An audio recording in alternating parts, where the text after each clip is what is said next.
Whether it's recreation or work or any such thing, men tend to derive their meaning, their significance, and part of their self-worth from what they have accomplished. If you find a man who says, I'm a failure, usually that will have something to do with the fact that he doesn't feel like he's accomplished what he could have accomplished at that point in his life. I failed.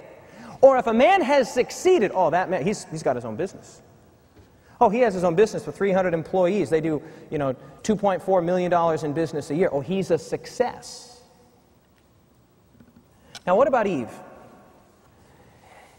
Based on both the pre- and post-sin descriptions of Eve's roles, and don't miss this, men, this is critical. Just as a man derives a significant part of his existence and his self-worth from what he accomplishes with his hands, a woman's self-worth, existence, and meaning in life is tied not to what she does, but to her husband. Do you see that? Yes or no? Pre-sin, what was her job description pre-sin? She's a helper. What did God say about her role post-sin? Your desire will be for your what? Husband. Now, beloved, don't miss that. If a woman derives a woman, in this case your wife, if she's deriving a significant part of her worth, her self-worth, her value, and the reason for existence from you,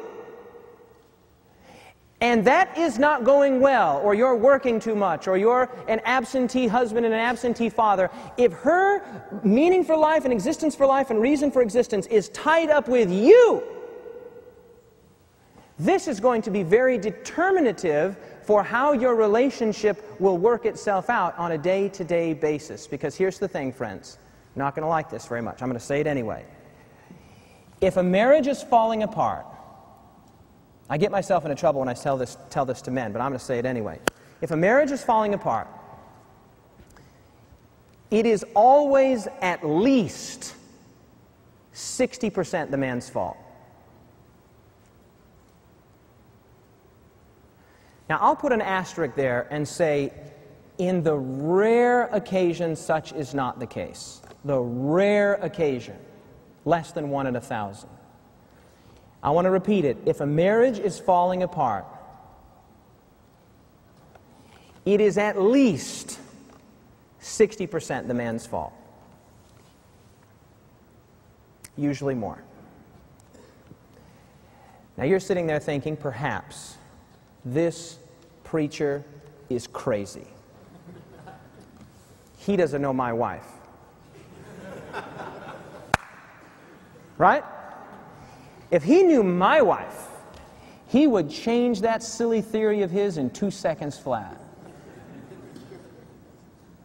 Beloved, listen to me.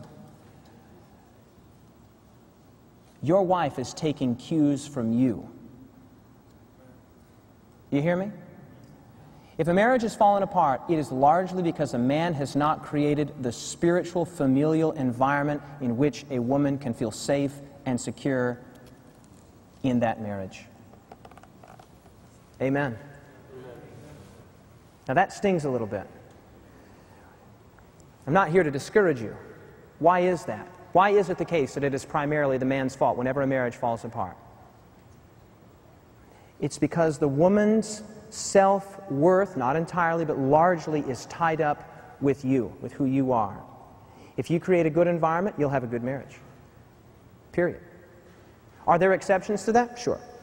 Sure, there are always exceptions. But on the whole, you create a spiritual, healthy, wholesome, romantic environment in your home, you proactively do that, your wife will respond to that. She will take her cues on how she responds to you from the way you conduct yourself. You're the leader. She derives much of who she is from you, not from what she does. That's not the way a woman's mind thinks. It's not that she goes and does things and therefore she's a success. She's taking her cues from you.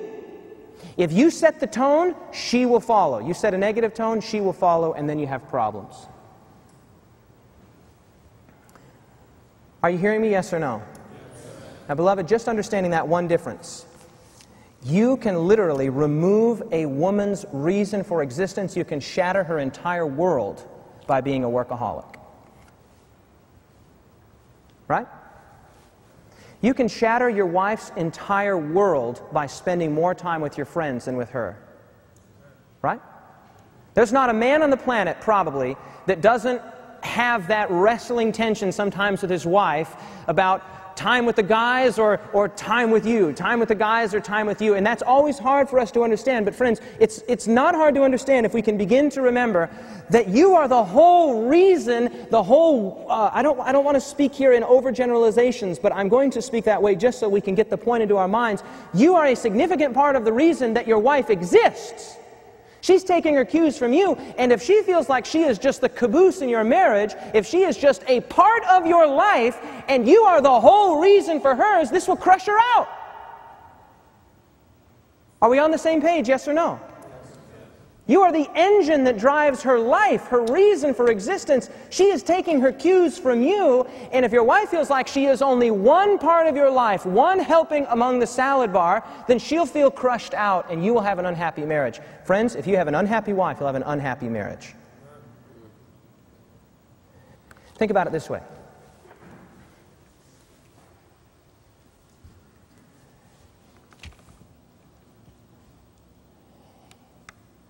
If a church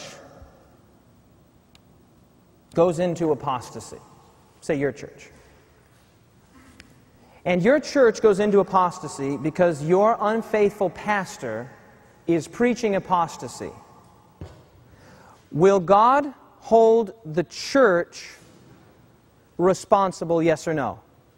Will God hold the church responsible if the church falls away, yes or no? Now let's think that through. Let's say you have a church of 100 people, and you have a pastor that stands up and preaches some craziness, right?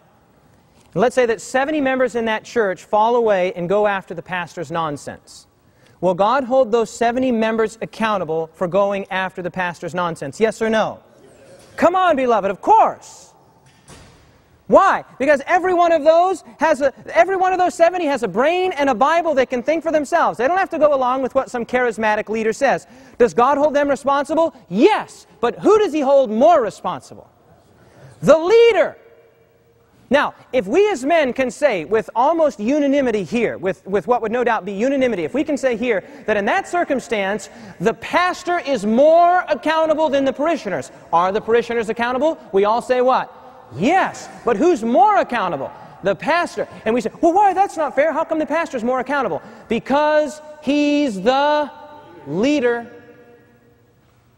Now, if we can say with objectivity that that is true in a church situation, then we need to say with equal objectivity that it is true in a marriage situation. If God has called you to be the leader and the whole thing has gone to hell in a handbasket, do all the other members of that family have responsibility and a burden to bear? Is there culpability there? Sure there is. But where does most of the culpability lie? With you. Amen. Now, let's move from that difference. I'm going to continue to unpack that difference. But men, that alone, I tell you, just understanding that your wife, even if you're a bad husband, that's the amazing thing about women. Even if you have been a pathetic husband, like a bad one, if you will turn around, your wife will love you just as if you had been a great husband all those years. God has put into the heart a willingness to forgive in the heart of a woman, if and when the man can step up to the plate and be what God has called him to be. Just knowing that one central difference alone, that your wife is going to take her cues from you as to how she conducts herself in a marriage, that alone can help you tremendously.